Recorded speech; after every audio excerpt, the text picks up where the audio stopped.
Tara, hoera mai, ora na whaahua tātou i tō tātou whareri whaahura ai te iem hana api nei.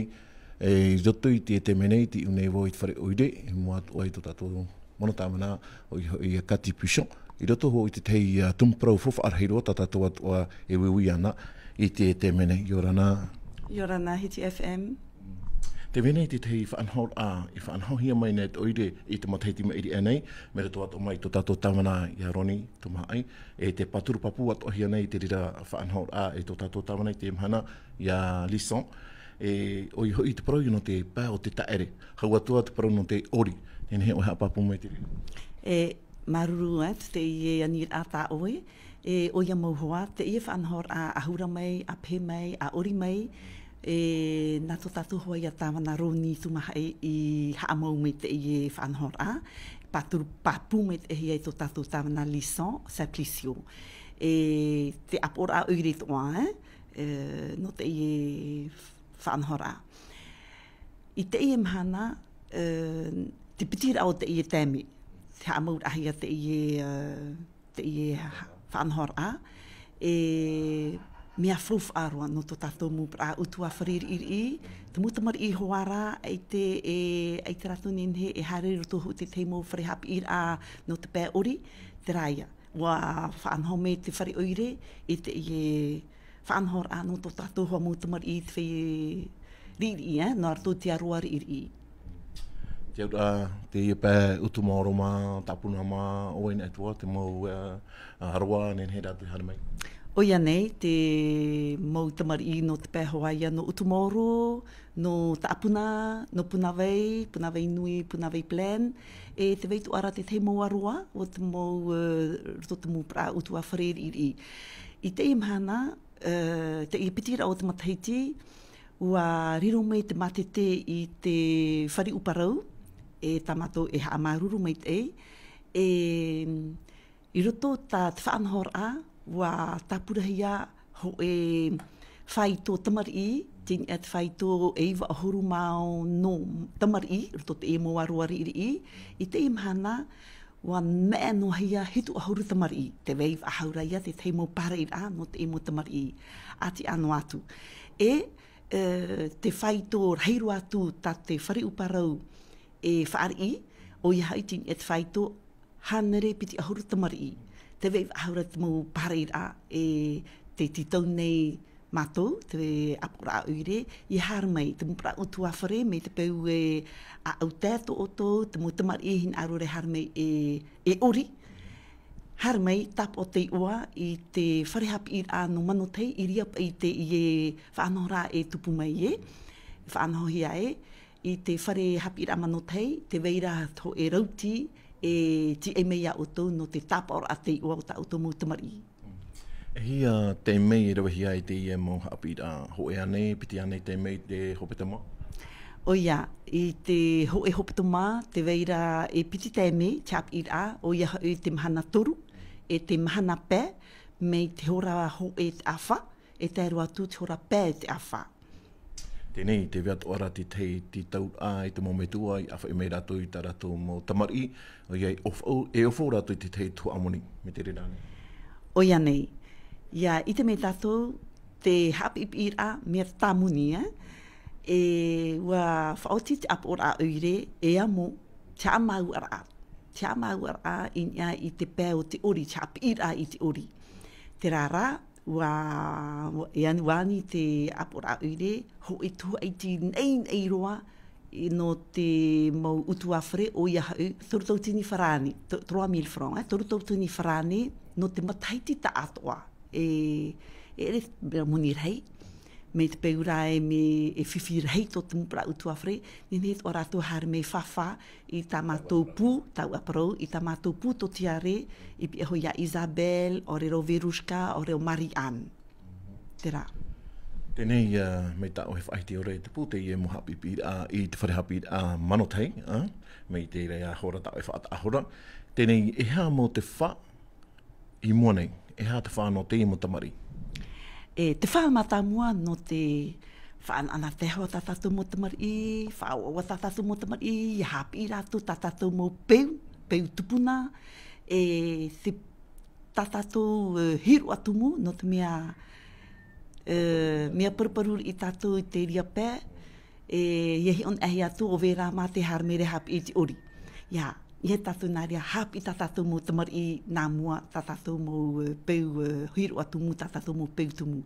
E muri ho, me te peu nā te whare uparau no anō me te mā te, muri te mō mataiti muri enen he tā tātou mō tamar I whanau I parau tu I te. Horo ahia me nā te whare uparau, I muri ho te parau tu I te, enen he tā tātou mō tamar I hare hapi I te ori. Tātara ho oho hapi no te hapi I te ori I te ara, me te whenua whrani anei. Te rā. Te wea to ara te parau no te utar a ua whaanhoat ahia mai te rira te oire? O ia nei, te rātu o te tei mea tumparau whawh aroa, ua whaanhoat te oire I to pere o utar a no te hare te mei tā tātou mō tamar I roto hoa te mō aroa, no te hare mei I te wharehapi ama no tei. Te rā, te imatei ti me eri anei, ho parau whawh aro tau hin aro parau, hei ohi atu tā tātou mō tamar I te imatei ti me eri anei, au te o roto tō rātou mata, roto tō te mata o tā rātou mō mitua. Wā, te rā te whā. Te vera ti tei proid a nā oa, tāwana? O ia, te proid a, whaitu tō mei tā tātou mō tamari, whaitu tō mei hara mei ia pāturu mei te hia te whaanhora. Maruru mei te. Le dispositif de danse traditionnelle à Orimei, à Pemei, à Huramei a commencé depuis la semaine dernière. Pourquoi? Ça a commencé un peu tardivement par rapport à ce qui a été prévu, parce qu'en fait, il fallait lancer un marché et ça a pris du temps, mais bon, voilà, c'est ouvert et c'est le Conservatoire artistique de la Polynésie française qui a obtenu le marché. Alors, dans ce dispositif, alors je rappelle quand même, c'est un dispositif qui a été initié par notre feu Tavana Roni et qui a continué par notre Tavana actuel, Simplicio Lisson, et soutenu à l'unanimité par le conseil municipal. Donc, c'est un dispositif à destination de nos enfants issus de quartiers prioritaires. Et que je remercie, parce que bon, c'est quand même une action sociale phare pour faire sortir nos enfants, initier nos enfants à la danse traditionnelle, à la culture polynésienne. Donc c'est vraiment quelque chose qui va, on va dire, promouvoir, on va dire, la culture polynésienne ici à Punavia. On va rappeler aussi, Tamana, ce n'est pas gratuit. Oui, effectivement. Vu que le marché qui a été remporté par le conservatoire, ça a un coût. Et le conseil municipal, à l'unanimité, a opté pour un budget concernant cette action. Par contre, c'est à hauteur. Alors, je vais vous dire tout de suite, pour un enfant par an, ça coûte 39 000 francs. Sur les 39 000 francs, il y a juste 3 000 francs de participation de la famille. Donc, c'est 3 000 francs par an. Donc, c'est une somme assez faible pour les familles. Par contre, si vraiment il y a des familles, j'appelle encore, s'il y a vraiment des familles qui n'arrivent pas à payer cette petite somme de 3 000 francs, peuvent toujours venir se renseigner, enfin consulter notre pôle social auprès d'Isabelle, Verouchka ou Marie-Anne. Donc, elles seront toujours les bienvenues. Pour les répétitions, où ça va se passer et de quelle heure à quelle heure, combien de temps par semaine? Alors, au niveau des répétitions, ça se passe 2 fois par semaine, les mercredis et vendredis après-midi, de 13h30 à 17h30. Cette deuxième édition, cette deuxième année, on a juste retenu la danse. Je pense que l'année prochaine, on va pouvoir élargir sur les percussions. Cette année, il y a la danse et le himene que j'ai oublié. Il y a le himene aussi, donc c'est important. Et l'année prochaine, peut-être, avec les percussions. Aujourd'hui, nous avons, dans la convention, il a été prévu avec le conservatoire 120 enfants, un quota de 120 enfants. Aujourd'hui, nous avons 70 enfants issus de quartiers prioritaires. Il reste encore des places. J'appelle donc toutes les familles qui sont intéressées, même les enfants d'abord. Il faut voir que si les enfants veulent danser, veulent venir à cette action, eh bien, les familles peuvent venir à l'école de Manotei, toujours de mercredi et vendredi, de 13h30 à 17h30. Il y a une personne du conservatoire qui se tient à eux pour les inscriptions des enfants. Il y a un certain âge pour les enfants? Nous avons prévu à partir de 4 ans jusqu'à 16 ans. Voilà.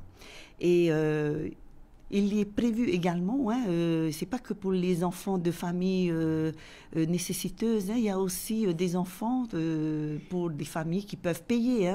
Il n'y a pas de souci. Ces familles peuvent aussi venir à l'école Manotei, mercredi, vendredi après-midi, pour s'inscrire. Un moyen de transport? C'est vrai que pour les enfants de familles issues de quartiers prioritaires, la commune a prévu un transport communal pour ramasser donc tous ces enfants issus de ces quartiers. Le budget total, il me semble, c'est dans l'ordre de plus de 3 millions, 3 millions 4 ou 3 millions 5, voilà, pour l'année entière. As-tu un dernier message? Oui, j'ai un message, en tous les cas, au nom de Tamana et de son conseil municipal, c'est de dire que la commune est toujours là et vous accompagne quotidiennement. Et sachez que c'est une action sociale qui nous tient à cœur. C'est vraiment pour, quand on voit l'année dernière, le résultat qui est donné l'année dernière, quand on voit les yeux des enfants, les yeux des parents écarquillés et tout, de joie, de bonheur, on s'est dit, on a gagné sur ce point-là. Maruru tana. Maruru. Trai a hoere mā te teiwi a potopotono nā tātou no te ihora nei, whaaro mai tātou i te momon o te mono tāwana oire, ka te pishon, e norira maruru mai te i o toi te whaaro tā mono ramai a Hiti FM, e i mai te iro tātou i te tātou ara o te imhana.